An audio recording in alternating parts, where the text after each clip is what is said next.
अब हम लोग पढ़ने वाले हैं बाढ़ का कहर। किसका कहर? बाढ़ का कहर। तो देखिए फर्स्ट में लिखा हुआ है, बाढ़ के कारण ननकू के गांव में बहुत नुकसान हुआ। सही बात है। बाढ़ के कारण आपके गांव या शहर में क्या नुकसान होता है, तो आपको बताना है कोई एक। ठीक है, गांव में रहते हैं तो गांव के बारे में बताना है, शहर में रहते हैं तो शहर के बारे में बताना है। तो देखिए कोई एक ही बताइएगा। तो पहले हम बताते हैं शहर में रहने वाले लोगों के लिए। अगर आप शहर में रहते हैं तो ये सब लिखिएगा।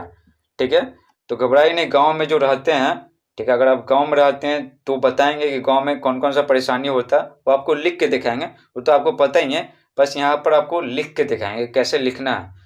तो गांव वाले थोड़ा बहुत धैर्य रखिएगा, 5 मिनट के बाद हम बताने वाला हैं। देखिए शहर में रहते हैं तो ये लिखिएगा। लिखने के लिए बहुत सारे चीज़ लिख सकते हैं, समस्या ही समस्या रहता है, बाढ़ आता है तब। ठीक है, लेकिन यहाँ पर क्या करना है, थोड़ा बहुत ही लिखना है, नहीं तो बहुत बड़ा लिखेंगे तो फिर याद करने में दिक्कत होगा ना, लिखने में बहुत दिक्कत होगा। इसलिए बस थोड़ा सा ही लिखें। तो देखिए इतना लिख दीजिएगा तो काम बन जाएगा। देख उत्तर हो जाएगा, बाढ़ के कारण मेरे शहर में अनेक प्रकार के नुकसान होते हैं। अनेक प्रकार के नुकसान होता है। गलियों और सड़कों में भरा पानी घर में घुस जाता है। आसपास पूरा कचरा फैलने से बीमारियां फैलाने वाले मच्छर और कीड़े मकोड़े उत्पन्न हो जाते हैं। और जो सांप उप है, बिच्छा उच्छा है, कुछ कुछ बिच्छा भी रहता है, जहाँ पेड़ रूट रहता है ना, वहाँ से बिच्छा भी निकल आता है। तो जनरली सांप और जो कीड़े मकोड़े होते हैं ना, पानी से क्या कहाँ घर में घुसने लगते हैं, क्योंकि घर में कुछ कुछ पानी नहीं रहता है तो घर में घुसने लगते हैं, खास करके सांप। तो बहुत दिक्कत हो जाता है। और जो कचरा उचरा फेंकते हैं ना, जैसे गली में भी कचरा आपको मिलेगा। ठीक है, खाली कचरा ही कचरा शहर में फैला हुआ है गली उली में। और फिर कचरा फेंकने वाला स्थान रहता है, वहाँ से कचरा क्या होता है, पानी में बहते हुए इधर उधर पूरा फैल जाता है। और क्या, जो चिमकेल जो पॉलीथीन है ना, वो क्या होता है, वो नाला में फंस जाता है और पानी ठीक से नहीं बह पाता है, और जिसके कारण क्या होता है, नाला भी काम करना बंद कर देता है। ठीक है, तो और क्या और समस्या हो जाती है, जो चिमकिल है जो पॉलीथीन है वो नाला में जब फंस जाता है ना, तो पानी ठीक से बह नहीं पाता। अब बोलता है नाला से पानी बह रहा तो वो भी दिक्कत हो जाता है। और समझिए कि जो गली है वो नाला का रूप ले लेता है, एकदम गंदा पानी पूरा फैल जाता है। नेक्स्ट है आवागमन ठप पड़ जाता है। तो पानी पूरा भरने से क्या होता है, आवागमन यानी जो यातायात के जो साधन है ना, गाड़ी घोड़ा ये सब नहीं चल पाता। कुछ लोग चाहते हैं कि क्या वो अपने गांव चले जाएं। शहर में बहुत सारे गांव वाले भी रहते हैं ना, कि रोजी रोटी कमाने के लिए आते हैं शहर में, सोचते हैं कि गांव चले जाएं। ठीक है, लेकिन जाने में बहुत समस्या होता है, क्योंकि गाड़ी घोड़ा टेम्पो वेम्पो ठीक से चल ही नहीं पाता है। ठीक है, और जो रेलवे ट्रैक होते हैं उस पर भी पूरा पानी भर जाता है। तो बहुत दिक्कतों का सामना करना पड़ता है जब बाढ़ आता है। तो प्रतिदिन के जरूरत के सामान मिलने बहुत मुश्किल हो जाती हैं। जैसे आपको पता है जो सब्जी उब्जी है, ठीक है, तो शहर में उतना खेती नहीं होता, शहर में जगह कहाँ। ठीक है, तो खेती नहीं होता तो दूर दूर से आता है। ठीक है ना, बहुत दूर दूर से सब्जी उब्जी आता है, मछली उछली आता है, और भी ढेर सारे सामान आते हैं, रोजमर्रा की जरूरतों के सामान ढेर सारे आते हैं बहुत दूर दूर से। तो वो सब आना क्या होता है, बंद हो जाता है, जिसके कारण बहुत सारे सामान क्या होते हैं, मिलने एकदम बंद हो जाता है। तो मिलता ही नहीं है, और मिलता भी है तो बहुत ही कम मात्रा में मिलता है। तो जो कोई भी पदार्थ है, कोई भी फल है, कोई सब्जी है, कम मात्रा में मिलता है ना, तो क्या होता है, उसका दाम क्या होता है, बढ़ जाता है। नेक्स्ट है, लोग कमाने के लिए घरों से बाहर नहीं निकल पाते, जिसके कारण उनकी आर्थिक स्थिति खराब हो जाती है। ठीक है, शहर वालों को तो किराया देना ही पड़ता है, चाहे बाढ़ आए चाहे कुछ सुनामी आए, तो किराया तो देना ही पड़ता है, और किराया भी देना, और फिर घर के सारे जोड़ते वो भी पूरा करना है। तो पैसा वो कमा नहीं पाते लोग, जिसके कारण उनकी आर्थिक स्थिति खराब हो जाती है। तो ये था क्या शहर में रहने वाले लोगों को क्या क्या परेशानी होता है बाढ़ के कारण, ये आपको बता दें। चलिए अब आपको लिख के दिखाते हैं, गाँव में रहने वाले लोगों को क्या क्या परेशानियों का सामना करना पड़ता है। तो देखिए ये अब मत लिखिएगा। ठीक है, तो अगर गांव में रहते हैं तो ये आपको लिखना है। तो देखिए, बाढ़ के कारण मेरे गांव में बहुत नुकसान होता है। ठीक है, बाढ़ खेतों में खड़ी फसलों को तबाह कर किसानों की मेहनत पर पानी फेर देता है। पानी फेर देता है करने मतलब क्या, बर्बाद कर देता है। ठीक है ना, जितना मेहनत है उसका फल नहीं मिल पाता है किसानों को। जब किसान हल चलाता है, उसमें बीज बोता है, ठीक है, कोई भी फसल के उत्पादन के लिए बीज बोता है, और फिर जब फसल पकता है तो उसको काटता है। ठीक है, तो उस दौरान क्या होता है, उस दौरान लगभग 3 महीने का समय तो लग ही जाता है। फसल उत्पादन करने में बहुत मेहनत लगता है, उसको खाद देना पड़ता है, ठीक है, सिंचाई करना पड़ता है, कीट से जो कीट है ना उससे बचाना पड़ता है, उसके लिए दवाइयाँ छिड़कना पड़ता है। तो काफ़ी खर्चा होता है और काफ़ी मेहनत लगता है। ठीक है, तो जो बाढ़ है तो खेतों में खड़ी फसलों को पूरी तरह से तबाह कर देता है। तो इस प्रकार से किसानों की मेहनत क्या हो गया, पानी फेर दिया कौन, बाढ़। तो किसानों की मेहनत का फल उनको नहीं मिल पाता है। बाढ़ के पानी की तेज लहरें कच्चे घर और कमजोर पक्की घरों को ढहा कर उनका आश्रय छीन लेता है। तो गांव में जो झोपड़ी है, कच्चे घर है और पक्की घर भी रहते हैं, तो अगर वो कमजोर है तो क्या है, बाढ़ बहुत तेजी से बहता है ना, तो बाढ़ का जो पानी बहुत तेजी से बह रहा है, ठीक है, तो उसमें बहुत ही पावर रहता है, तो उसको क्या करता है, ढा देता है और इस प्रकार से उनका जो रहने का जगह है वो छीन लेता है, आश्रय यानी रहने का जगह। बाढ़ का गंदा पानी घरों में घुसकर रखे सामानों को तबाही के मंजर में ढकेल देता है। और बाढ़ का पानी अगर झोपड़ी में घुस गया, घर में घुस गया, तो क्या कर, ढेर सारा जो सामान रखा हुआ, ठीक है, खाने पीने का सामान, जो सड़ने गलने वाली चीज़ है, ढेर सारा अनाज रखा हुआ रहता है, ठीक है, तो वो सब क्या है, वो सब तबाह कर देता है।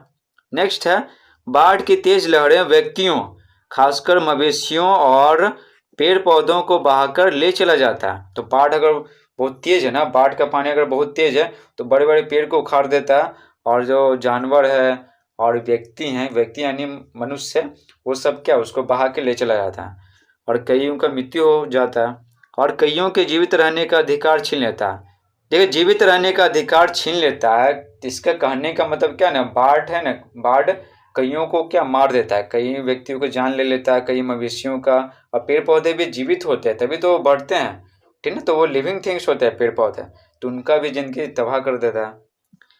नेक्स्ट है आवागमन यानी यातायात, जो टेम्पो वेम्पो या जो बस उस है वो सब क्या होता है, नहीं चलने लगता है। तो आवागमन ठप पड़ने से न कोई गांव से बाहर निकल पाता है और जो हाथ मदद के लिए आना चाहते हैं उनको भी कई समस्याओं का सामना करना पड़ता है, ठीक है, गाँव वाले को मदद करने के लिए ना कई लोग चाहते हैं कि उनकी मदद हो, लेकिन वो कैसे वहाँ पर पहुँचें, ठीक है, तो दिक्कत हो जाता है।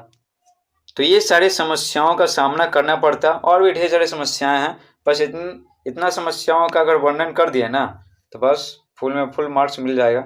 आप ये वाला मत लिखिएगा, ठीक है ना, ये वाला हम बस ऐसे ही लिख दिए हैं, ठीक है, आपको यहाँ से यहाँ तक लिखना है।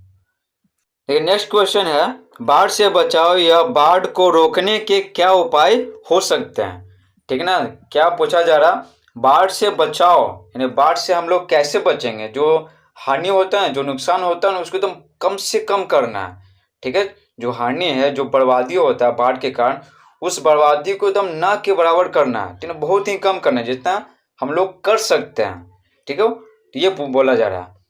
तो देखिए, बोला जा रहा है बाढ़ से बचाव या बाढ़ को रोकने के क्या उपाय हो सकते हैं, बाढ़ को रोकना है या फिर बाढ़ से बचाव करना है।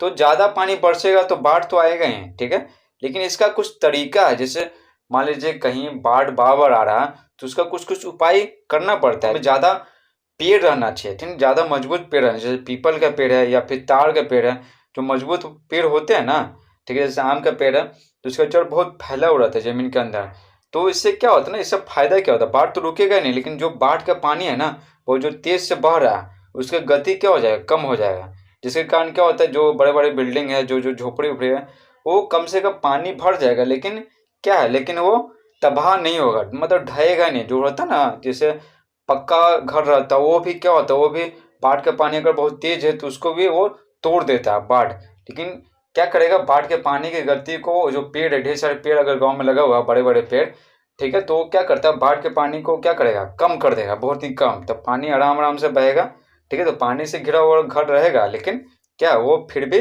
तबाह नहीं होगा, इस तरह से कर सकते हैं। तो इसी तरह से बताना है कि बाढ़ से हम बचाव कैसे करेंगे, उससे जो हानि होता है उसको कम से कम हम कैसे कर सकते हैं, ये बताइए, नहीं तो बाढ़ को रोकने का क्या उपाय होगा ये बताइए। तो देखिए, उत्तर हो जाएगा, बाढ़ प्रशिक्षण संस्थान स्थापित कर लोगों को बाढ़ के समय किए जाने वाले उपायों के बारे में प्रशिक्षित करना इससे बचाव के लिए जरूरी है। तो क्या बोला जा रहा है ना कि अगर हमको पता है, जैसे बिहार है तो उत्तरी बिहार में क्या होता है, हर साल बाढ़ आता है, नेपाल से है ना, नेपाल से पानी छोड़ देता है, नेपाल जो है पानी छोड़ देता है, आपको पता है कि उधर हिमालय है, ठीक है, तो बहुत ज़्यादा बारिश होता है, तो फिर छोड़ दिया पानी को, तो सारा पानी बह के कहाँ जाता है, बहुत ज़्यादा बिहार में आ जाता है, उत्तरी बिहार में, ठीक है, तो बाढ़ आ जाता है। तो आपको पता है, जब सरकार को पता है कि हर साल वहाँ बाढ़ आता है, तो हम वहाँ पर क्या करेंगे, क्या कर सकते हैं, वहाँ बाढ़ प्रशिक्षण संस्थान, प्रशिक्षण उनको ट्रेनिंग देंगे, जैसे मान लीजिए कि नारियल है तो नारियल का जो जो रहता है ना खोल ले, आप इसको कुछ भी बोले, खोल ले, तो वो क्या करेंगे, वो बांध देंगे, बांध के क्या करेंगे, फिर सही में बांध लेंगे, क्योंकि क्या वो डूबता नहीं है। जैसे और क्या कर सकते हैं प्रशिक्षण उनको देने के लिए, जैसे बांस है तो बांस को काट देंगे, ठीक है, और सबको जोड़ देंगे, रस्सी से एकदम बांध देंगे, तो बांस क्या होता है, पानी में नहीं डूबता। आप क्या कर सकते हो, उसमें जो बड़ा सा केला काट के उसमें बांध देंगे, ठीक है, तो वो डूबता नहीं है। तो इस तरह से क्या है, इस तरह से सरकार के द्वारा उन सभी को प्रशिक्षण मिलना बहुत ही जरूरी है, क्योंकि हमें पता है कि उत्तरी बिहार में बाढ़ आएगा, हर साल बाढ़ आता है, तो इस साल भी बाढ़ आएगा। बच्चा को ट्रेनिंग देना जरूरी है। इससे क्या होगा, इससे ये होगा कि बाढ़ को तो हम रोक नहीं पा रहे हैं, लेकिन क्या करें, बाढ़ से जो होने वाली हानि है वो बहुत ही हम कम कर सकते हैं। समझ गए ना। अब देखिए, बाढ़ से बचाव करने का दो तरीका होता है, एक होता है ना टेम्पोररी, मतलब कुछ समय के लिए, दूसरा होता है क्या, लॉन्ग टर्म के लिए। जैसे लॉन्ग टर्म के लिए हम लोग क्या कर सकते हैं, एक नदी को दूसरी नदी से जोड़ सकते हैं। एक नदी में पानी बहुत ज़्यादा हो जाएगा तो दूसरी नदी में जिसमें पानी कम है तो वहाँ पर हम पानी भेज देंगे। तो ये कर सकते हैं, ये क्या लॉन्ग टर्म है, मतलब लंबे समय के लिए, और इसमें क्या है, थोड़ा लंबा समय लगेगा। एक नदी को दूसरी नदी से जोड़ना है, ठीक है, तो इसको करने में क्या होगा, लंबा समय लगेगा, ठीक है, और कम समय में हम क्या कर सकते हैं, उनको ट्रेनिंग दे सकते हैं। तो देखिए आगे क्या करेंगे, संरचनात्मक उपाय। संरचनात्मक उपाय मतलब क्या, कुछ निर्माण करना, जैसे घर निर्माण करते हैं या फिर बांध निर्माण करते हैं, समझ रहे हैं, उस तरह से उसको बोलते हैं संरचनात्मक। रचना करना, देखिए रचना है इसमें शामिल, तो कुछ निर्माण करेंगे, तो उसी को बोलते हैं संरचनात्मक उपाय। तो बोला जरा संरचनात्मक उपाय, जैसे कि तटबंध, ठीक है, बांध बनाएंगे, ठीक है, जैसे नदी के पास है ना, जिस नदी में बाढ़ आता है तो वहाँ पर बांध बना देंगे, पानी बहुत भर जाएगा ना, फिर क्या करेंगे, बड़े बड़े नहर की सहायता से पानी को क्या, एक गांव से दूसरे गांव पहुंचा देंगे, ठीक है। इससे क्या होगा, इससे पानी है ना, पानी एक गांव में ज़्यादा नहीं हो पाएगा नदी में, समझ गए ना। एक नहर का फायदा ये होता है, तटबंध बना दिए, बांध बना दिए, और पानी बहुत जमा हो गया, फिर इसको नहर की सहायता से दूर दूर के गाँव में भेज देंगे, ठीक है, जिस गाँव में नदी नहीं है। तो बाढ़ से हम सब बच सकते हैं ना, हम सब बचा सकते हैं उस गांव को जिस गांव में हर साल बाढ़ आता है। तो ये क्या, ये लंबा समय है, तो नहर खोदने में थोड़ा समय लगेगा ना, तो नहर क्या खुद होता नहीं, उसका रचना करना पड़ता है, उसको बनाना पड़ता है नहर खोद के, इसलिए इसको बोलते हैं संरचनात्मक उपाय, समझे। अब देखिए, जल निकास तंत्र का उस खास क्षेत्र के लिए निर्माण करना आवश्यक है। तो देखिए, कहाँ कहाँ नदी है और किसी किसी गांव में नदी नहीं है, ठीक है, तो उस क्षेत्र के लिए, उस खास क्षेत्र के लिए, जिस क्षेत्र में बाढ़ आता है, जिस गांव में बाढ़ आता है, तो वहाँ पर अच्छे से मुआयना करना पड़ेगा, समझे, अच्छे से अध्ययन करना पड़ेगा कि यहाँ पर कौन कौन से पेड़ लगा सकते हैं, ठीक है। क्यों पेड़ लगाएंगे, आपको पहले ही बता दिए, नदी के जो पानी है ना, धारा है, उसकी गति को कम करने के लिए, ठीक है, ऐसे ही नहीं कि कोई भी पेड़ लगा देंगे, तो बहुत सारा अध्ययन करना पड़ता है। तो देखिए, इसको क्या बोलते हैं, जल निकास तंत्र। निकास मतलब क्या, जल बाहर निकले, ठीक है, उस जिस गांव में बाढ़ आ रहा तो उस नदी में से पानी क्या बाहर निकले, तो उसका कुछ ना कुछ उपाय करना पड़ेगा। जैसे आपको नहर वाला बताएं, ये कर सकते हैं, और क्या कर सकते हैं, जैसे एक नदी को दूसरी नदी से जोड़ना, समझे, एक नदी से दूसरी नदी को जोड़ना। इसके साथ ही नदी की गहराई को बढ़ाने के लिए उसके तली पर बैठे गाद और गंदगी को निकालना बाढ़ को रोकने के लिए जरूरी है। देखिए, बाढ़ क्यों आता है, जैसे मान लीजिए, जैसे गंगा नदी है, तो गंगा नदी के किनारे क्या बालू है, तो बालू क्या होता है ना, बाढ़ है, तो बालू जो किनारे किनारे रहता है ना, सब आ जाता है बीच में, समझे, बीच में आ जाता है, उससे क्या होता है, गहराई कम हो जाता है। दूसरा है कि कचरा फेंक रहे हैं, कोई ईटा उटा फेंक रहे हैं, मतलब बच्चे जो फेंक देते हैं ना, किसी भी प्रकार से या फिर बाढ़ आए एक बार तो बहा के एकदम ईट उठ ले आया, ईट भारी होता है तो नीचे क्या हुआ, तली में दब गया, तो उससे क्या हुआ ना, कचरा दब गया या फिर गंदगी दब गया, ठीक है, बालू उलू आ गया, ठीक है, उससे क्या होगा ना, नदी के गहराई क्या हो गया, कम हो गया। मान लीजिए, ध्यान से सुनिए, मान लीजिए 15 सेंटीमीटर गहराई था पहले, मान लीजिए बोल रहा है, 15 सेंटीमीटर होगा नहीं, 15 सेंटीमीटर का स्केल होता है, इसलिए 15 सेंटीमीटर यहाँ पर ले रहे हैं। मान लीजिए 15 सेंटीमीटर गहराई था पहले। अब देखिए, अब उसके बाद मान लेते हैं कि 2 सेंटीमीटर या 3 सेंटीमीटर कचरा जमा हो गया। अब देखिए, 15 सेंटीमीटर पानी आ सकता था बाढ़ में कहने मतलब पानी बहुत बरसा ना, तो 15 सेंटीमीटर वो पानी, ठीक है, वो थाम लेता था। अब देखिए, अब कचरा जमा हो गया, ठीक है, कहाँ, तली में, तो जमा हो गया मान लेते 3 सेंटीमीटर। अब देखिए, अब बरसात होगा तो अब तो उसको 15 सेंटीमीटर जगह चाहिए, गहराई चाहिए। अब है कितना, मान लीजिए 3 सेंटीमीटर कचरा जमा हो गया, तो 15 में 3 घटाएंगे तो 12 बचा, 12। तो अब तो उसको 3 चाहिए ना, तो 3 कहाँ जाएगा, पानी का लेवल बढ़ जाएगा, तो क्या होगा, आसपास का पानी फैल जाएगा और बाढ़ ला देगा।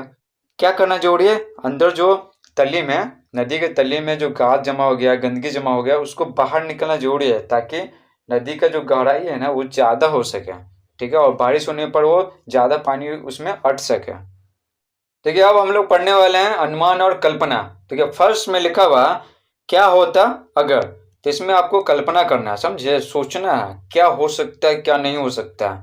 तो फर्स्ट है घर का छप्पर भी पानी में पहले ही बह गया होता। तो जरा आप सोचिए कि अगर घर का छप्पर पानी में पहले ही बह गया होता तो क्या होता है।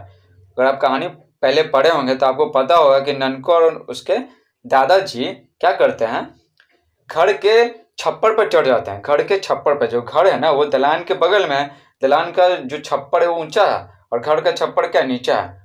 तो वो क्या करता है ना, सबसे पहले ननको छप्पर पर चढ़ गया, घर के छप्पर पे, और फिर दादाजी को एकदम तीरता है, बहुत दम लगा के तीरता है, तो वो छप्पर पर चढ़ जाते हैं, ठीक है। फिर तो आपको पता ही है कि छप्पर भी क्या होता है, छप्पर भी पानी में बह जाता है, समझे, क्योंकि जो घर है वो ढह जाता है बाढ़ के पानी में।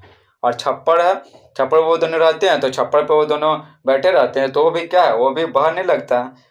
तो यहाँ पर क्या बोला जा रहा है ना कि अगर घर का छप्पर भी पानी में पहले ही बह गया होता, समझ गए, उनके चढ़ने से पहले ही बह गया होता, तो क्या होता।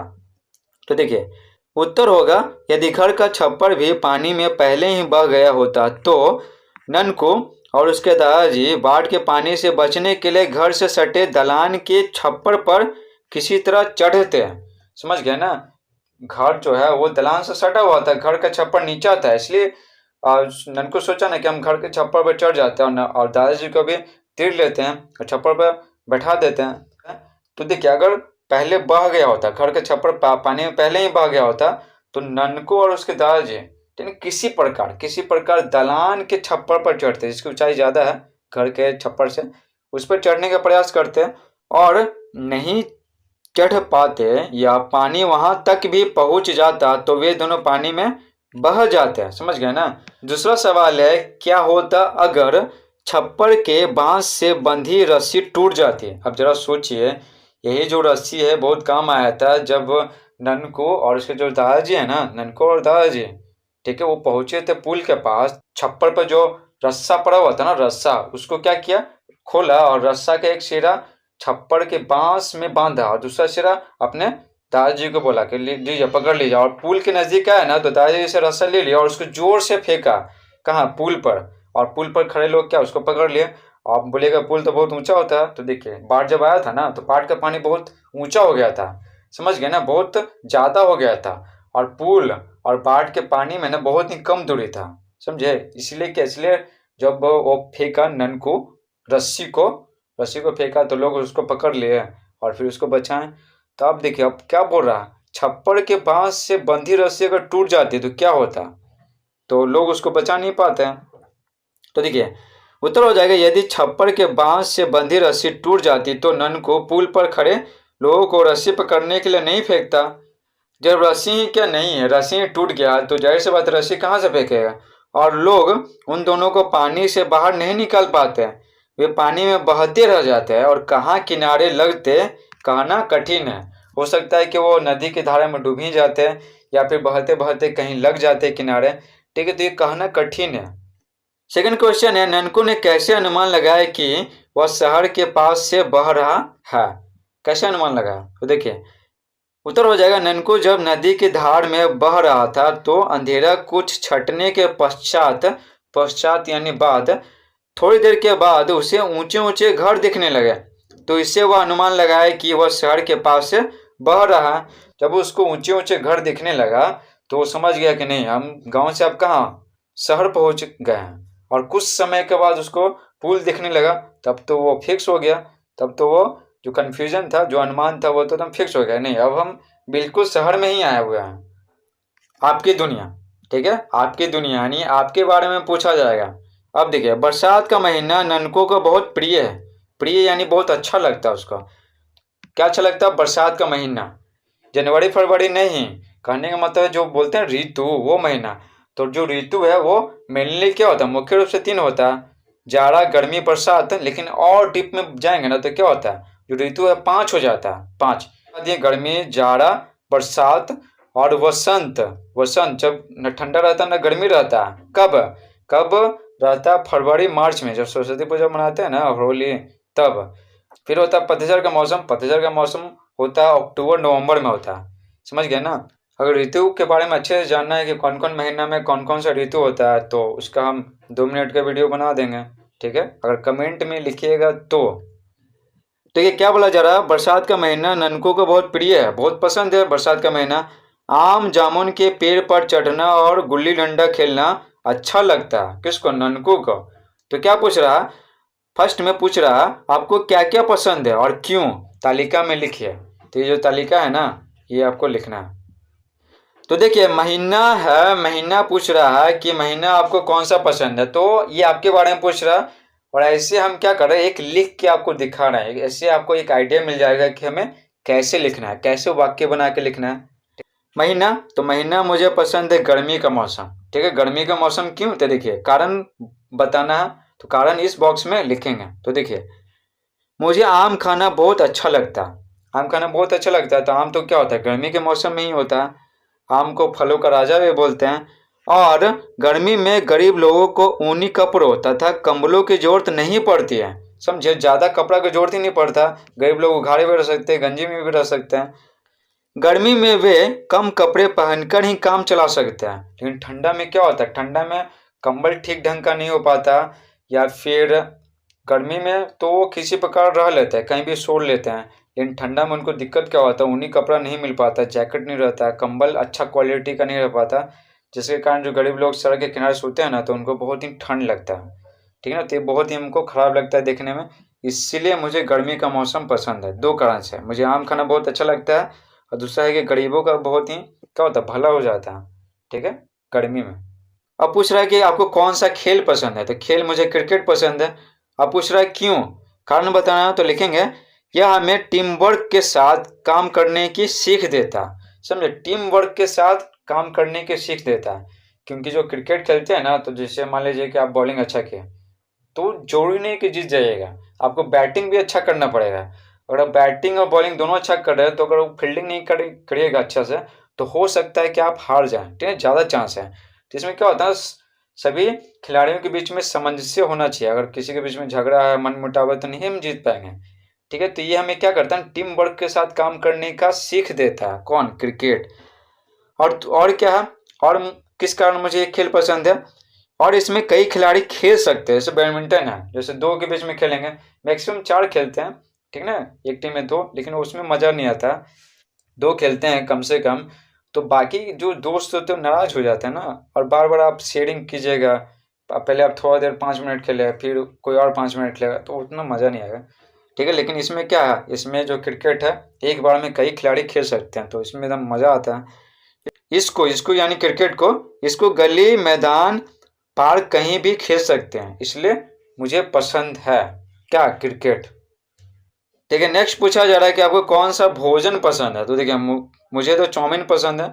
क्यों पसंद है, यह बहुत स्वादिष्ट होता है और 20-25 रुपये में हाफ प्लेट हो जाता है, जो मेरे लिए काफ़ी है। जैसे पिज्ज़ा है तो बहुत महंगा मिलता है, ठीक है, तो सोचना पड़ता है किसी किसी को, ठीक है। तो चाउमीन ठीक है, 20-25 रुपये में हाफ प्लेट हो जाता है, जो मेरे लिए काफ़ी है, बहुत ही टेस्टी होता है, ठीक है। तो आपको जो पसंद है वो लिखिए, ठीक है। लेकिन ये जो चाउमीन है वो डेली डेली नहीं खाना चाहिए, समझिए, स्वादिष्ट होता है लेकिन ये डेली नहीं खाना चाहिए, ठीक है। घर का ही खाना खाना चाहिए, ठीक, कभी कभी सप्ताह में 1 या 2 बार, मैक्सिमम 2 बार। देखिए नेक्स्ट पूछा जा रहा है कि आपको कौन सा जगह पसंद है, तो देखिए बोध गया, मुझे तो बोध गया पसंद है।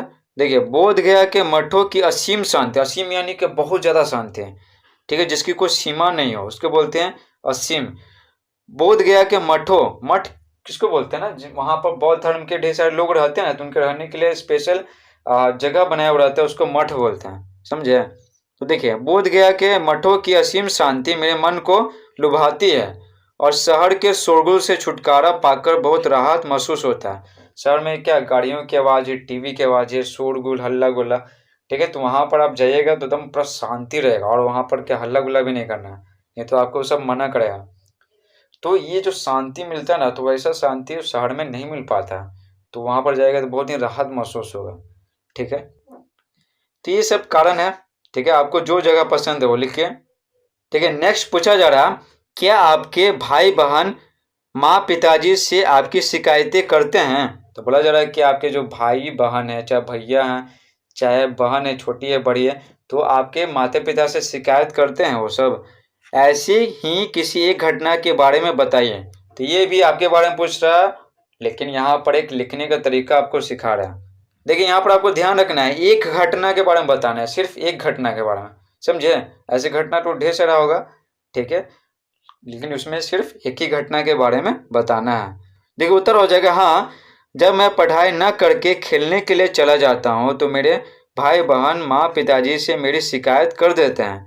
एक बार मैं शिक्षक का टास्क न बनाकर खेलने चला गया था। तो एक बार मैं शिक्षक का टास्क न बनाकर खेलने चला गया। शिक्षक महोदय ने स्कूल में मेरे भाई से बोला कि तुम्हारा भाई पढ़ने में ध्यान नहीं देता है, स्कूल का होमवर्क भी नहीं बनाता। तब क्या था, मेरे भैया स्कूल से आते ही मेरी मम्मी से शिकायत करने लगे। उनमें से कई तो पुराने थे, जिन्हें कई शिकायत करने लगे, और कई कई शिकायत उसमें ऐड कर दिया ना, बढ़ा चढ़ा के बोलने लगे। ठीक है, और इसमें यही बोला जा रहा है कि उनमें कई शिकायत क्या थे, बहुत ही पुराने थे, उसके लिए हम कई बार डांट खा चुके हैं। फिर पिताजी से दोनों मिलकर, दोनों यानी क्या, भैया और मम्मी, पिताजी से मेरी शिकायत किए और मुझे उनसे मार खाने पड़े। देखिए अब पढ़ने वाले हैं भाषा के रंग। किसके रंग? भाषा के रंग। तो ये फर्स्ट में लिखा हुआ, नीचे दिए गए कथनों को हिंदी भाषा में बोलिए और लिखिए। पहले बोल रहा बोलने के लिए, उसके बाद बोल रहा लिखने के लिए, तो आप बोलिएगा। ठीक है, और हम आपको लिख के दिखाते हैं। कम में पूछ रहा, न मैया स्कूल तक नदी के पानी चढ़ अइले है। देखिए इसको हिंदी में बोलना। तो देखिए मैया यानी माँ, न यानी नहीं। देखिए यहाँ पर क्या लिखा हुआ, स्कूल लिखा है, स्कूल। ये तो नॉर्मल आम बोलचाल की भाषा में इस्तेमाल करते हैं, हिंदी में क्या हो जाएगा, स्कूल हो जाएगा। समझ गया ना? ये देखिए उत्तर हो जाएगा, नहीं माँ, स्कूल तक नदी का पानी चढ़ आया है। ठीक है, स्कूल तक नदी का पानी चढ़ आया है, इसलिए हम स्कूल आज नहीं जाएंगे। ख है ननकुआ। तो देखिए ननको को क्या बोलते हैं, ननकुआ बोलते हैं। देखिए ननकुआ हाली से, हाली यानी जल्दी से, हाली से गोइठवा थपवा दही तो बड़ी जोर से पानी आवित हई। समझे? तो देखिए हिंदी में हो जाएगा, नन को जल्दी से गोईठा थाप दो, बहुत जोर से पानी पड़ने जा रहा है। ठीक है, बहुत जोर से पानी आवित है, ये मतलब क्या, बहुत जोर से पानी पड़ने जा रहा है।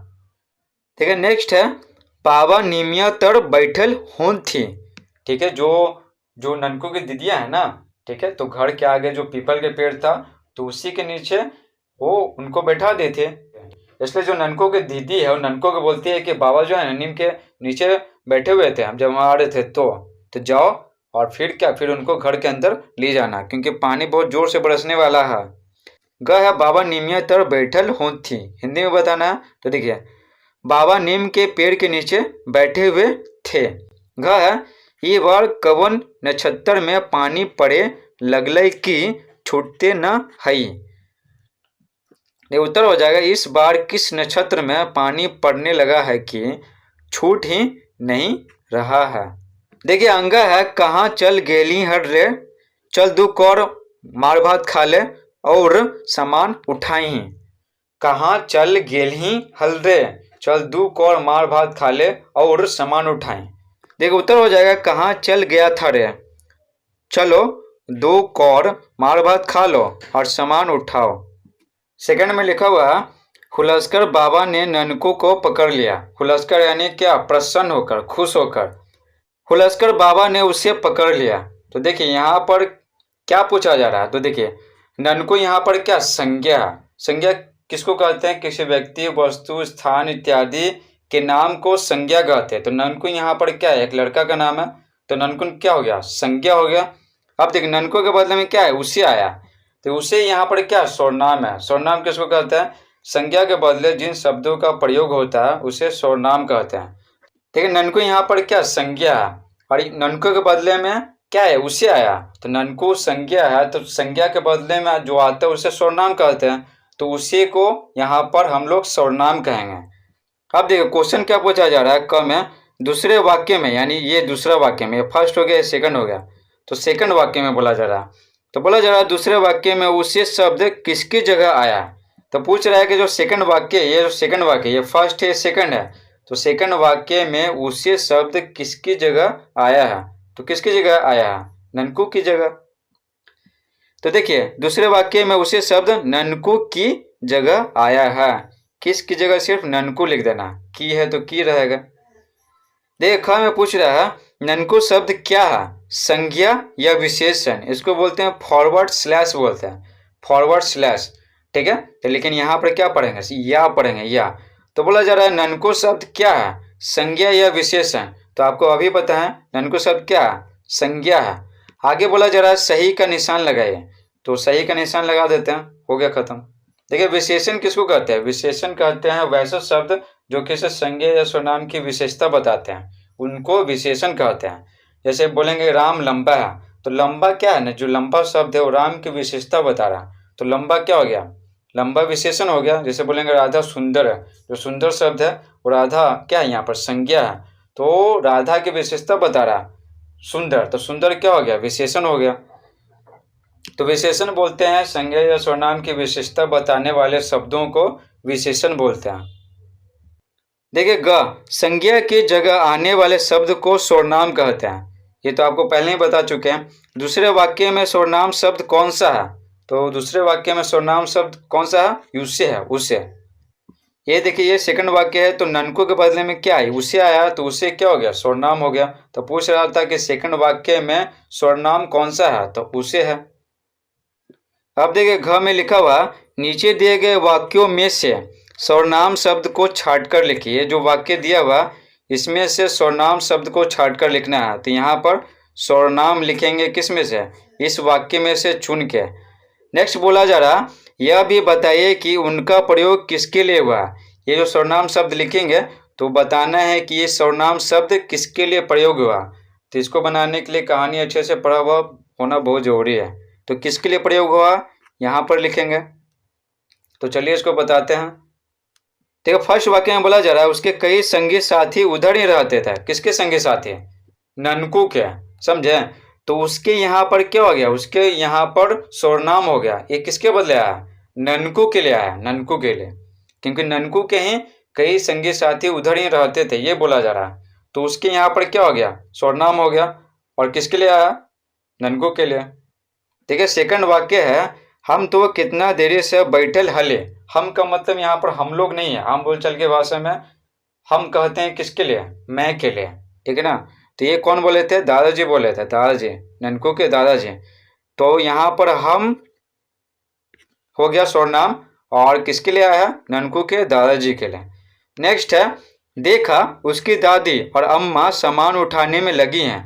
जब ननको ललमुनिया के झोपड़ी में जब घुसा तो देखा कि उसकी दादी माँ और उसकी जो अम्मा है यानी जो मम्मी है वो सामान उठाने में लगी हुई है। सामान को उठा कर टोकरी में रख रही है।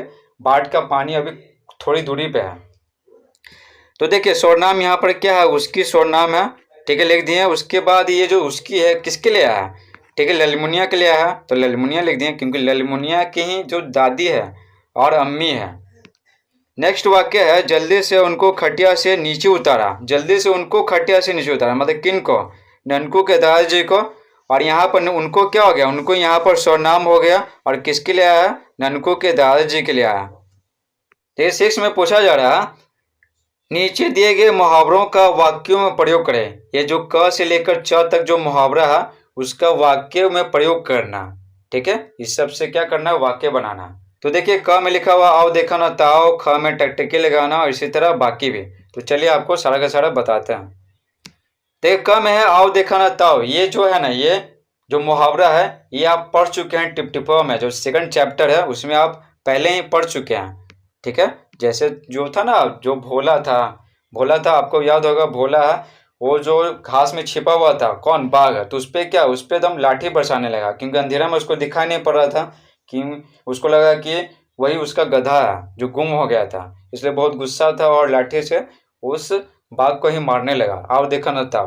तो देखिए आओ देखा न ताओ का मतलब है बिना सोच विचार किए कोई काम करना, ठीक है। ये सोचे नहीं कि ये जो काम कर रहे हैं उसका परिणाम क्या होगा, इसी को बोलते हैं आओ देखा ना ताओ। जैसे भोला था बाघ पे मारने लगा, ठीक है। बाघ को एकदम लट परसाने लगा बाघ पर, तो वो सोचा भी नहीं कि बाघ अगर उस पर हमला कर देगा तो क्या होगा, क्योंकि उसको पता ही नहीं था। ठीक है, वो सोचा भी नहीं कि ये बाघ है कि उसका गधा है, क्या है। तो देखिए क है आओ देखना ताओ, तो हो जाएगा बिना सोच विचार किए कोई काम करना। अब इसका वाक्य में प्रयोग करना है तो हो जाएगा, जब मोनिका राहुल को बैडमिंटन खेलने के लिए नहीं दी तो वह आओ देखा न ताओ मोनिका को ढकेल कर भाग गया। वो ये भी नहीं सोचा कि हम ढकेल के भागे हैं तो आगे क्या होगा, ठीक है ना, आगे डांट पड़ेगा कि क्या होगा, वो कुछ नहीं सोचा। देखिए ख है टकटकी लगाना, ठीक है, टकटकी लगाना, तो हो जाएगा लालसा पूर्वक लगातार देखते रहना। लालसा पूर्वक मतलब क्या होता है, लालसा मतलब इच्छा, ठीक ना, दिल में कुछ इच्छा है इसलिए हम लगातार देखे जा रहे हैं। जैसे कुत्ता है वो किसी आदमी की तरफ देखते रहता है, देखते रहता है, और कुछ से वो खा रहा है तो वो आदमी कुछ खा रहा है तो देखते रहता है, तो किस इच्छा में है, उसके अंदर लालसा है, उसके अंदर इच्छा है कि वो आदमी उसको खाने के लिए दे, उसी को बोलते हैं लालसा, इच्छा। तो टकटकी लगाना यानी लालसा पूर्वक लगातार देखते रहना। तो वाक्य हो जाएगा, मोहन किसान बारिश होने के इंतजार में आसमान की ओर टकटकी लगाए बादलों को देखे जा रहा था। तो बारिश नहीं हुआ था, ठीक है, बरसात का महीना, तो बारिश नहीं हो पा रहा था जितना होना चाहिए, क्योंकि धान की खेती के लिए ना बहुत ज़्यादा मात्रा में पानी चाहिए होता है, ठीक है ना, धान की खेती के लिए। ठीक है, तो यहाँ पर यही बोला जा रहा है कि बारिश ठीक से नहीं हुआ तो मोहन जो है ना, मोहन जो किसान है वो बारिश के इंतजार में आसमान की ओर टकटकी लगाया हुआ था, यानी क्या चाह रहा था, उसके अंदर लालसा था, इच्छा था कि क्या बारिश हो। ग है दहाड़ मारकर रोना, दहाड़ मारकर रोना यानी क्या, जोर जोर से चिल्लाते हुए रोना। देखिए वाक्य हो जाएगा, श्यामा मेले में खोए हुए बेटे को पुनः देखकर दहाड़ मारकर रोने लगे, ठीक है, जोर जोर से चिल्लाते हुए रोने लगे। ठीक है, श्यामा है ना, श्यामा अपने बेटे के साथ मेले घूमने गए थे, तो बेटा क्या भीड़ में भुत्ता गया, लेकिन जब उसको पुनः देखे, ठीक ना, पुनः, तो बहुत जोर जोर से चिल्लाकर रोने लगे। देखिए ग है खुशी से झूम उठना यानी बहुत खुश होना। मैट्रिक की परीक्षा में जब टिट्टू को मालूम हुआ कि वह 85% अंक लाया है तो वह खुशी से झूम उठा। ठीक है, 85% बिहार बोर्ड में काफ़ी अच्छा मार्क्स होता है, काफ़ी अच्छा। तो जब टिट्टू जो एक लड़का, उसको पता चला कि 85% मार्क्स आया, ठीक है ना, मैट्रिक में, तो वो खुशी से झूम उठा। ठीक है, लेकिन उसको पता ही नहीं कि ढेर सारा मिठाई अभी बांटना बाकी है, तो उसका टेंशन अलग है। देखिए अंगा में लिखा हुआ अंधेरे का दीपक होना, जिस प्रकार अंधेरा रहता है ना तो दीपक जलाते हैं, दीपक ही एक है। ठीक है, बहुत पहले का ये मुहावरा, अपना टॉर्च उर्च आ गया, बॉल आ गया, लेकिन मुहावरा क्या बहुत पहले का है। तो अंधेरा है तो उसमें एक दीपक जला देते हैं तो क्या होता है, क्या होता है, पूरा उजाला छा जाता है, तो एक आशा का काम करता है, अंधेरों को दूर भगाने का ये काम करता है दीपक। तो ये बोला जा रहा है, तो अंधेरे का दीपक होना यानी ऐसा व्यक्ति जिससे बहुत आशा हो कि वो काम कर देगा, ठीक है ना, वो ये काम करेगा। देखिए मोहन अपने गरीब माता पिता का अंधेरे का दीपक है। ठीक है, मोहन घर में अकेला है, ठीक है, उसके माता पिता ये सोचते हैं कि वो कमा धमा कर, ठीक है, गरीबी को दूर करेगा, तो वो मोहन है ना, मोहन अपने गरीब माता पिता का अंधेरे का दीपक है। चाहे बुढ़ापे का लाठी होना, बुढ़ापे का लाठी होना, जैसे एक बूढ़ा व्यक्ति है तो लाठी क्या करता है, लाठी उसको सहारा देता है, इसलिए बोला जरा बुढ़ापे का लाठी होना यानी एकमात्र सहारा। ठीक है, शरीर कमजोर हो चुका है तो सहारा क्या है, यही है, लाठी है, लाठी के सहारे हम वो बूढ़ा व्यक्ति, वो बुजुर्ग व्यक्ति चलेगा। तो बुढ़ापे का लाठी होना यानी कि एकमात्र सहारा। तो आनंद जी का इकलौता बेटा उनके बुढ़ापे का लाठी था, वह भी नौकरी करने विदेश चला गया। देखिए पढ़ने वाले हैं, कुछ तो खास है, कुछ तो खास है। 7 है, नन्नकू कहानी में कई जगह खास तरह की भाषा और शब्दों का प्रयोग हुआ है, इनके अर्थ बताइए। ठीक है ना, खास तरह के जो भाषा या शब्दों का प्रयोग हुआ उसका अर्थ बताना। तो क्या क्या लिखा हुआ, खूब अंधेरा, झिड़की खाना, धौल खाना, फुलसना, प्रेसिडेंट, ठीक है ना, प्रेसिडेंट ने प्रेसिडेंट, ठीक है, क्योंकि इसमें अलग प्रकार के भाषा का इस्तेमाल हुआ है ना। जैसे स्कूल को स्कूल ने स्कूल, तो देखिए उत्तर हो जाएगा घूप अंधेरा यानी अत्यधिक अंधेरा, घना अंधेरा। तो अंधेरा क्या बहुत ही ज़्यादा है। झिड़की खाना यानी डांट पड़ना। धौल खाना यानी मार खाना। ठीक है, हुलसना यानी प्रसन्न होना। ठीक है, हुलस कर क्या किए, दादाजी उसका हाथ पकड़ लिए थे ननकू का, जब वो उनको बुलाने गया था, बोला कि चलिए ठीक ना, चलिए घर में चलिए, बारिश होने वाला। और धौल कब खाया था, जब वो अपनी दीदी को बोला था कि क्या बोला था कि गोबर को क्या जमीन के अंदर गाड़ दो, खाद बन जाएगा। यही सब है प्रेसिडेंट। प्रेसिडेंट यानी राष्ट्रपति। तो ये सब क्या, ये सब पांचों का अर्थ बता दिए। देखिए अब पढ़ेंगे आपकी बात, ठीक है। तो इसमें आपके बारे में पूछा जाएगा। देखिए फर्स्ट में पूछा जा रहा है, ये आपके बारे में पूछा जाएगा। तो देखिए, ननको ने अपने साहस भरे कारनामों से अपनी और दादाजी की जान बचाई। आप भी किसी ऐसी घटना के बारे में बताएं जब आपने किसी की जान बचाई हो या किसी ने आपकी जान बचाई हो। ये क्वेश्चन आपके बारे में पूछ रहा है, तो किसी ऐसी घटना के बारे में बताना, एक घटना के बारे में बताना जब आपका कोई जान बचाया हो या फिर आप किसी का जान बचाया हो, ठीक है। तो ये क्वेश्चन आप खुद से लिख लीजिएगा, ठीक है। सेकंड क्वेश्चन है, ननकू के साहस भरे कारनामों के बारे में बताते हुए अपने नाना जी या दोस्त को पत्र लिखिए, ठीक है। नाना जी को लिखने का मन है तो नाना जी को लिखिए, या दोस्त को लिखने का मन है तो दोस्त को लिखिए। देखिए पत्र लिखने के लिए सबसे पहले क्या करते हैं, राइट साइड में पता लिखते हैं। तो देखिए यहाँ पर पटना सिर्फ लिख दिए। पता कैसे लिखते हैं आपको पहले सिखा चुके हैं, पहले जब पत्र बताया था ना तो उसमें आपको सिखा चुके हैं। सबसे पहले गली का नाम लिखेंगे, या फिर फ्लैट है तो फ्लैट का नाम लिखेंगे। जैसे बड़ा बड़ा बिल्डिंग रहता है तो अलग अलग फ्लैट का क्या होता है, नंबर होता है, तो गली भी लिखना पड़ता है, फ्लैट भी लिखना पड़ता है। लेकिन एग्जामिनर जो है वो एड्रेस नहीं देख रहे हैं, उनको वो सब इतना देख रहे हैं कि आप एड्रेस सही जगह पे लिख रहे हैं कि नहीं लिख रहे हैं। अगर आप राइट साइड की जगह अगर लेफ्ट साइड लिख देंगे तो नंबर क्या हो जाएगा, कट जाएगा। तो एड्रेस कहाँ लिखना है ये वो देखना चाहते हैं एग्जामिनर, ठीक है। कॉपी जो चेक करते हैं, तो सिर्फ पढ़ना मत लिखिएगा। क्या लिख लीजिएगा, गली का नाम लिख लीजिए, और फिर जो थाना वो लिख लीजिए, और पटना जो जिला का नाम लिख लीजिए अगर आप जिस जिले में है, और उसका पिन कोड लिख लीजिए, ठीक है। ये हो जाएगा कंप्लीट। अगर आपको फिर भी समझ में नहीं आ रहा है कैसे लिखेंगे तो आप पहले वाली वीडियो देख सकते हैं, पत्र अच्छे से बताया हुआ है।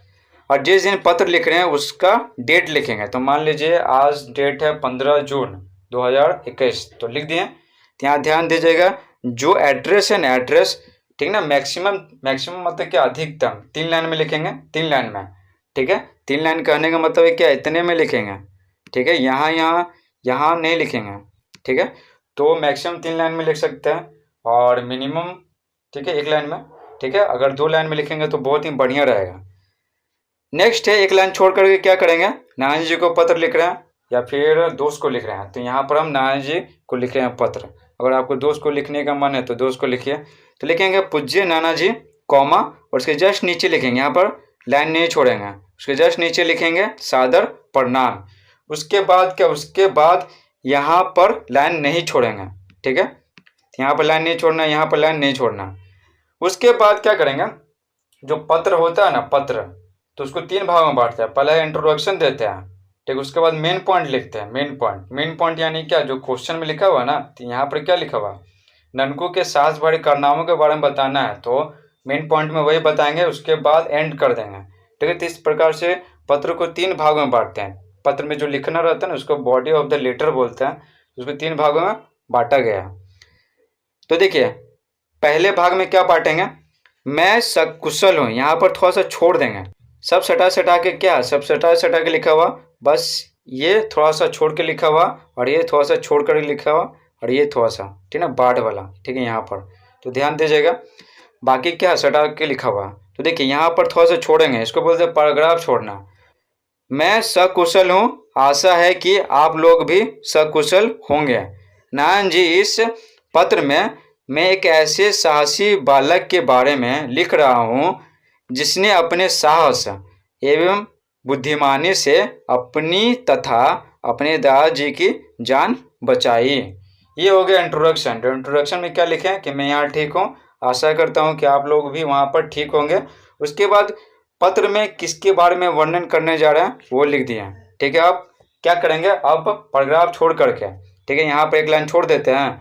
आप देखिए सटा के लिखा हुआ, ठीक है, बाकी सब सटा के लिखा हुआ। यहाँ पैराग्राफ छोड़ने का मतलब है कि थोड़ा सा क्या करेंगे, छोड़ेंगे, ठीक है। आप क्या लिखने वाले, मेन पॉइंट लिखने वाले, तो अच्छे से वर्णन करेंगे ननकू के साहस भरे कारनामों के बारे में। इंट्रोडक्शन क्या हो गया, इंट्रोडक्शन हो गया फर्स्ट पैराग्राफ में। सेकंड पैराग्राफ में मेन पॉइंट लिखेंगे, मुख्य बातें जो क्वेश्चन में लिखने के लिए बोला है। तो देखिए लिखेंगे, बाढ़ में उसका घर गिर गया। उसका घर यानी किसका घर? ननकू का घर गिर गया। बाढ़ में उसका घर गिर गया। उसके घर का छप्पर जिस पर वह अपने दादाजी के साथ बैठा था पानी की तेज धारा में बह चला। ठीक है, तो इसमें शॉर्ट में वर्णन करना है। कहानी तो बहुत बड़ा है, इसको शॉर्ट में वर्णन करना है तो लगभग 80 शब्दों में या फिर मैक्सिमम 100 शब्दों में लिख सकते हैं। नेक्स्ट है, जब वह शहर में पुल के पास आया तो उसने रस्सी का एक छोर छप्पर के बांस में बांध दिया तथा दूसरा छोर पुल पर खड़े लोगों की तरफ फेंक दिया। ठीक है, यहाँ पर ध्यान रखना है कि पूरा कहानी का वर्णन नहीं करना है। यहाँ पर सिर्फ जो साहसी कार्य है, ठीक है ना, अपना और अपने दादाजी का जान कैसे बचाए ना, सिर्फ उस घटना का वर्णन करना है शॉर्ट में। फेंक दिया, ठीक है, रस्सी फेंक दिया। पुल पर खड़े लोगों ने उस रस्सी को थाम लिया। छप्पर पुल के पाए से टकराने के कारण रुक गया था। जब वो पकड़ लिए रस्सी को तो जो छप्पर था वो पुल के पाए से, जो पैर होता ना, पुल के पाए से टकराया और रुक गया।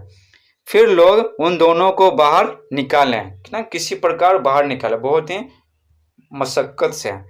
इस साहसपूर्ण कार्य के लिए उसे राष्ट्रपति ने पुरस्कृत किया। तो हर साल उनको पुरस्कार दिया जाता है, ठीक है ना, जो बच्चे साहसपूर्ण कार्य करते हैं, ठीक है, साहसपूर्ण कार्य, तो उनकी साहस को सलाम करने के लिए, ठीक है, उनके साहस को सम्मान प्रकट करने के लिए हर साल राष्ट्रपति के द्वारा पुरस्कार दिया जाता है। तो क्या बोला जा रहा, इस साहसपूर्ण कार्य के लिए उसे राष्ट्रपति ने पुरस्कृत किया। ठीक है, देखिए सेकंड पैराग्राफ हो गया, फर्स्ट पैराग्राफ लिख दिए, सेकंड पैराग्राफ हो गया, सेकंड पैराग्राफ में मेन पॉइंट लिख दिए, उसके बाद क्या थर्ड पैराग्राफ में एंड कर देंगे। ठीक है, तो यहाँ पर क्या, यहाँ पर सब सटा के लिखा हुआ ना, देखिए यहाँ पर पैराग्राफ छोड़ रहे हैं यानी थोड़ा सा छोड़ेंगे थोड़ा सा, और आप यहाँ पर ये अंत हो गया ना तो यहाँ से भी स्टार्ट कर सकते हैं। तो एंड कर देते हैं। अब देखिए, अब थर्ड पैराग्राफ में एंड कर देते हैं। तो देखिए, नारायण जी, इससे सिद्ध होता है कि मुश्किल घड़ी में जो साहस और विवेक से काम लेता है उसकी जीत होती ही है। इस पत्र में बस इतना ही। अब देखिए, अब ये अंत हो गया थर्ड पैराग्राफ में। तो नारायण जी को पत्र लिख रहे हैं तो क्या कहेंगे, नानी जी को मेरा प्रणाम कहिएगा, नानी जी को मेरा प्रणाम कहिएगा। अब देखिए, यहाँ पर एक लाइन छोड़ेंगे, उसके बाद यहाँ पर सब्सक्रिप्शन लिखेंगे, इंग्लिश में बोलते हैं सब्सक्रिप्शन। ठीक है, तो देखिए यहाँ पर हम लोग नाना जी को पत्र लिख रहे हैं तो नाना जी को हम लोग क्या लगेंगे, नाती लगेंगे। अगर आप लड़की हैं तो यहाँ पर नतनी लिखिएगा, आपका प्रिय नतनी। ठीक है, लड़का है तो नाती लिखेंगे, तो लिखेंगे आपका प्रिय नाती। उसके बाद अपना नाम लिखेंगे, अपना नाम। ठीक है, तो यहाँ पर अपना नाम लिख लीजिएगा। तो इसको क्या कीजिएगा, इसको यहाँ पर, ठीक है, यहाँ से लिखिएगा। ठीक है, बीच में रहेगा तो अच्छा लगेगा देखने में, अपना नाम। और ये और नाम में क्या, गैप नहीं छोड़ना। ठीक है, लाइन नहीं छोड़ना। तो इस प्रकार से क्या हो गया, इस प्रकार से ये पत्र का अंत हो गया। कमेंट बॉक्स में इसका एक लिंक देंगे, ठीक है, आप उस पर अगर क्लिक कीजिएगा तो क्या सारा लिखा हुआ मिल जाएगा आपको, तो उसमें से आप अच्छे से देख करके लिख लीजिएगा।